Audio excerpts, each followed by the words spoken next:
السلام عليكم اخواتي، كنتمنى تكونوا على خير. اليوم غادي نوجدوا ان شاء الله واحد العصير اللي داير ترند في مواقع التواصل بالحامض والحليب. حاجتنا في واحد 3 الحامضات كبار، زيست ديال القشره ديال غير الصفراء نحكوها ونحيدوا البيض باش ما يديرش المنينه المروره. هانتوما نمشيو مع المقادير والطريقه. صافي ملي كنحيدوا داك الزيست كنقيو، نحيدوا ديك الجلده البيضاء اللي كتطلق المروره، ونحيدوا العظيمات، نقيوه مزيان ونديروه في الخلاط، ونضيفوا واحد نص لتر ديال الماء ونضربوه مزيان. من بعد كنحلو نضيفو زيت ونعاودو نخلطو ونصفيوه حتى كنصفيوه في الصفايه. كنعاودو نرجعوا داك الخليط للصفايه عاوتاني، وكنضيفوا واحد لتر ديال الماء. المهم كيخرج لكم تقريبا 3 لتر. كنضيفوا واحد 3 الوريقات ديال النعناع، نخلطو مزيان كذلك.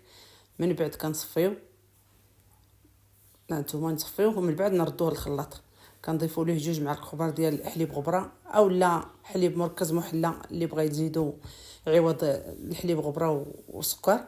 كنخلطو مزيان. كتلاحظوا ان باقي ما درتش السكر، لان غادي نقسموه على 2. غادي ندير واحد اطر ونص بلا سكر، واطر ونص غادي نضيفوا ليه واحد 3 حتى 4 المعالق حسب الحلوه اللي بغيتي، ونضيفوا الماء، ونضيف واحد 2 معالق ديال المزهر، نخلطو مزيان صافي. وكنصفيوه ونحطوه في القريعات ديالنا. اللي بغى بلا سكر ها هو، واللي بغى بالسكر ها هو. كنتمنى تجربوه لنا الاعجاب ديالكم. الى اللقاء في شيء اخرى ان شاء الله.